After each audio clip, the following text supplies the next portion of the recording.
Hey guys, so today's video is not gonna be related to makeup or hair or anything at all. It's gonna be more related to something personal in my life.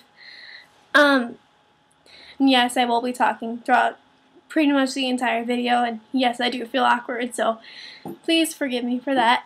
I'm also a little bit sick, so if I have like a raspy voice, that's why. Today's video is gonna be about dealing with a death in your family. My grandma passed away about a month ago on February 11th. My grandma had just turned 87 in November of 2011, so she was getting up there in age, but she was a really lively and energetic, fun-loving lady. She was my mom's mother. And you know, everything was fine, and one day she called 911 and they found that she had a potassium deficiency. So in other words, she just needed a banana or something. But they decided to keep her in the hospital, and they determined that she was too old and too fragile to return back to her home.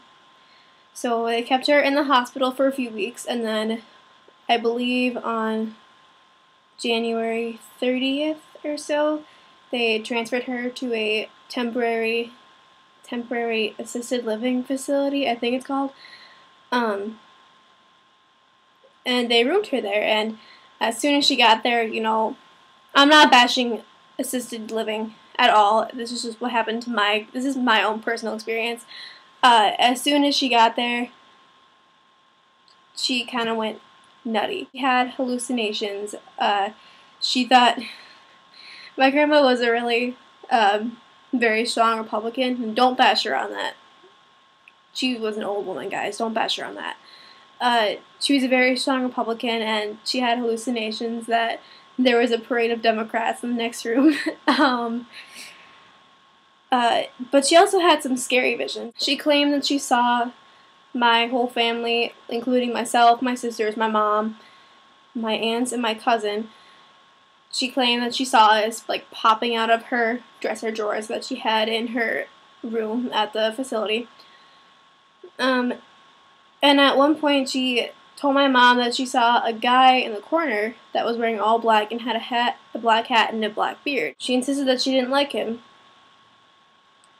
And then the day before she died, my mom asked her about him, and my grandma said, "Oh no, I like him now." Maybe she saw the angel of death. I don't know. It's been a really, really hard month for my family and I. My grandma was such a big part of our lives, and it's just, sorry if I start crying. It's just been a really hard month without her. We visited her grave and stuff, and we keep going back to her house to visit it, and it still has her smell in it. And it's hard going back to her grave. It's still just a pile of dirt with the flowers from her wake on it. So it's all still very, like, new in our minds and hard to cope with. I'm sorry, I'm crying. Obviously, it's hard to deal with a death like that, whether it be you're a family member or your friend or even a teacher or the guy that works at the gas station down the street that you always talk to. I don't know. But to really start coping with that death, you need to allow yourself to grieve and to cry about it a little bit. You can't hold it in, otherwise it's going to come back and hit you later, and it's going to seem so much worse when you finally revisit it years later.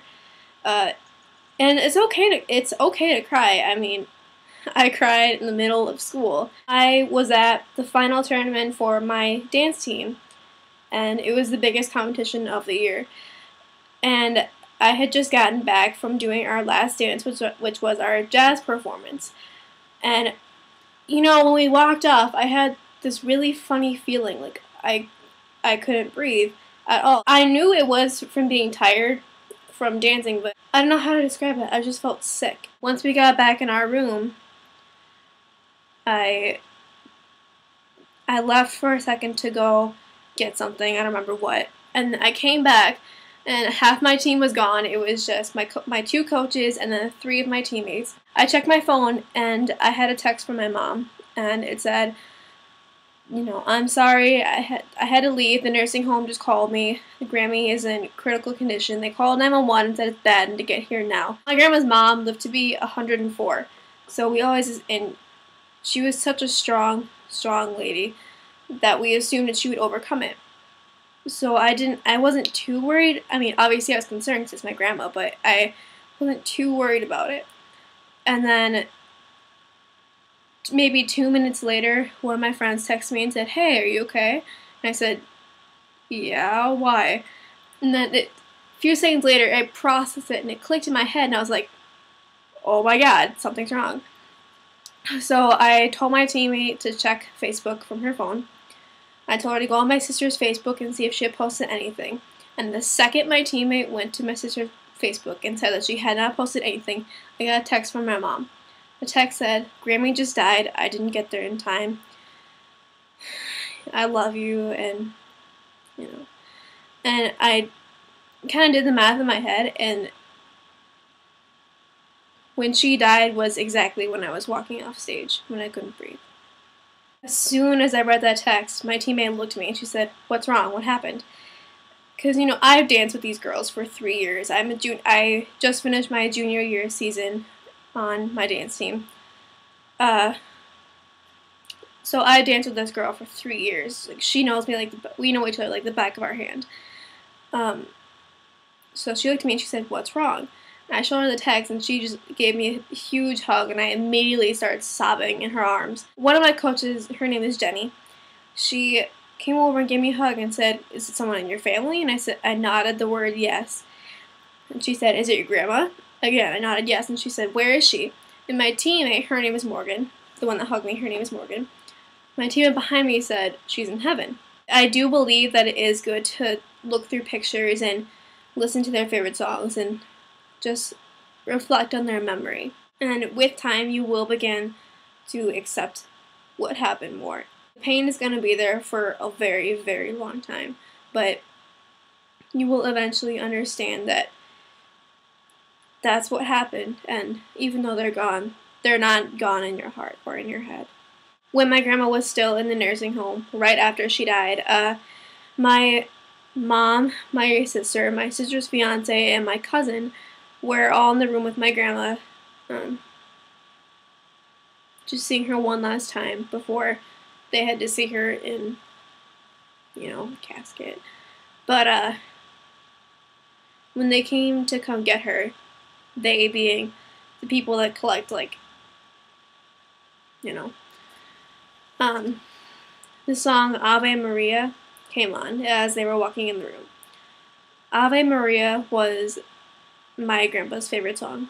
The song was coming from the room next to my grandma's, and that room had been playing Modern Family or something before that. So I don't know why Ave Maria would just randomly come on, and the whole song played, and the minute the song ended was when they took my grandma away. What are the odds of that going from a sitcom to Ave Maria? I do believe that was my grandma and my grandpa meeting in heaven. I do. Call me crazy all you want. That's just what I believe. I'm not going to change that belief. That's what I think. And even though it's hard to say goodbye to your loved ones, I'm not going to deny that. It's the hardest thing in the world to say goodbye to someone you love so much and you're not ready to leave. I'm crying again. Sorry. It does get better, and you do start to accept it. The pain will still be there, but you'll start to accept it more and more. And even though she's gone, I still know that she's here with us. I love you, Grammie. I love you so much, and I miss you more and more every day. And I will never forget you. But thank you guys for watching. I hope my story kind of helped you a little bit. I'll see you next time. Bye.